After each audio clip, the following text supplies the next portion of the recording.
전립선암 수술 이후에 발기부전의 회복률이 낮은 것은 사실입니다. 하지만 아직 포기하기는 이릅니다. 안녕하세요.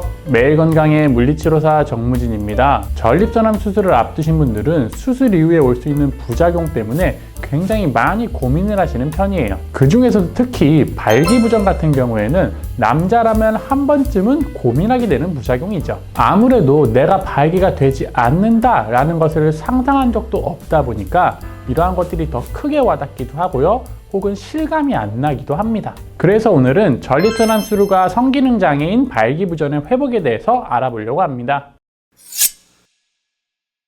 연구에 따르면 전립선암 수술 이후의 발기부전의 경우에는 편체가 크기는 하지만 26에서 100%의 남성들에게서 발생을 한다라고 보고를 하고 있어요. 그리고 특히 수술 초기에는 거의 100%의 남성들이 발기부전을 경험한다라고 보시면 되세요. 이렇게 수술 이후에 발기부전이 생기신 분들의 50%는 발기부전이 회복되는 데 18에서 24개월 정도가 걸리기도 하고요. 수술 전과 같은 발기 기능으로 회복하는 사람들은 그 중에서도 16에서 22%밖에 존재하지가 않습니다. 전립선암 수술의 대표적인 부작용 중에 하나인 요실금에 비하면 회복되는 기간도 굉장히 더 길고요. 회복률도 낮은 것도 사실입니다. 그렇다 보니 수술을 하고 나면 발기는 생각도 하지 말아라 라는 이야기도 종종 듣기도 하시죠. 많은 분들이 발기 기능을 다시 회복하기 위해서 여러 노력들을 하시지만 이러한 과정을 2에서 3년 정도를 꾸준히 지속한다는 것은 정말 쉬운 일은 아니에요. 또한 음경재활이라는 측면에서 몇십 년 동안 연구들이 나오고 결과들이 나왔지만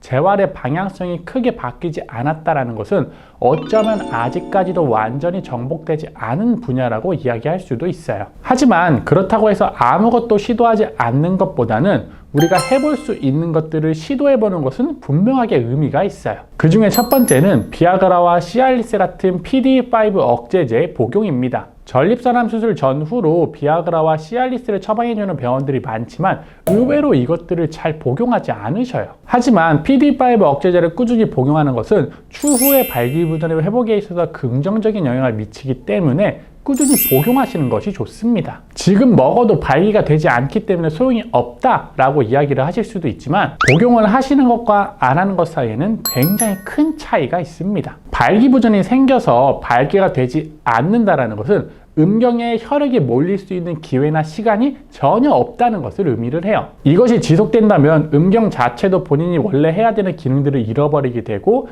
해면체 근육들이 위축이 되면서 음경의 크기 또한 더 작아지기도 합니다. 그렇기에 비아그라를 복용을 함으로써 발기가 되지 않더라도 음경에 지속적으로 혈액을 공급을 해주고 이것들이 제 기능을 찾을 수 있도록 유도해 주는 것이 굉장히 중요해요. 그래서 심지어는 수술 전부터 복용을 권장하는 곳도 있습니다. 비아그라가 전립선암 수술 이후에 발기부전에 미치는 영향에 대해서 궁금하시다면 상단 위쪽의 영상 링크를 참고해 주세요. 두 번째는 케겔 운동을 꾸준히 하는 것입니다. 케겔 운동, 골반 기저근 운동 시에 쓰이는 근육들은 발기 시에 음경의 해면체에 몰린 혈액들을 빠져나가지 못하도록 잡아주는 역할을 하게 돼요. 그렇기에 지속적이고 꾸준한 케겔 운동을 통해서 골반 기저근 운동을 강화시켜주는 것이 중요하고요. 또한 우리가 근육 운동을 하게 되면 펌핑이 되는 것처럼 혈액이 몰리게 되면서 발기부전에 있어서 긍정적인 영향을 줄 수도 있습니다. 하지만 그 전에 내가 제대로 된 케겔 운동을 하고 있는지를 알아야 하고 정확한 운동을 전문가를 통해서 배우시는 것을 추천을 드립니다. 이 외에 발기부전을 위한 보조요법들도 있습니다. 보조요법에는 대표적으로 자가주사의 방법이 있고요.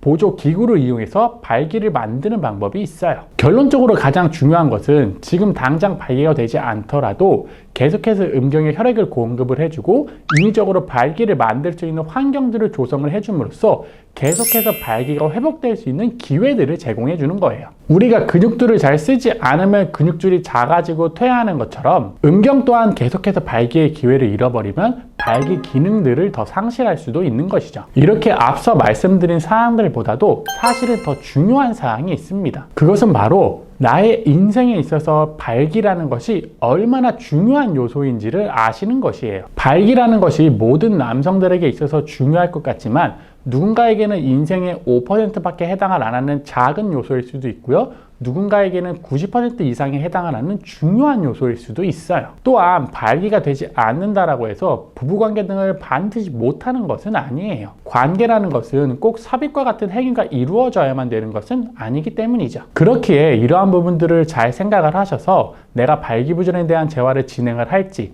한다면 얼만큼 어느 시기까지 재활을 진행할지를 남성 골반건강 전문 물리치료사와 상담하실 필요가 있어요. 전립선암 수술 이후에 발기부전의 회복률이 낮은 것은 사실입니다. 하지만 아직 포기하기는 이릅니다. 비록 회복률이 낮기는 하지만 분명히 누군가는 수술 전의 발기 기능으로 회복을 하기 때문이죠. 전립선암 수술 이후에 발기부전에 대한 재활이 필요하시다면 국내 최초 남성 골반건강 전문물리치료사인 제가 운영하는 매일건강재활운동센터로 연락을 주세요. 제가 여러분들께 충분한 도움을 드리도록 하겠습니다.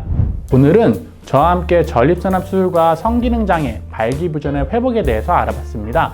오늘도 여러분들께 유익한 시간이 되었으면 좋겠고요. 저는 다음 시간에 조금 더 알찬 내용으로 여러분들을 찾아뵙도록 하겠습니다. 지금까지 정말 무척 진지한 이야기를 알기 쉽게 알려드리는 물리치료사 정무진이었습니다. 감사합니다.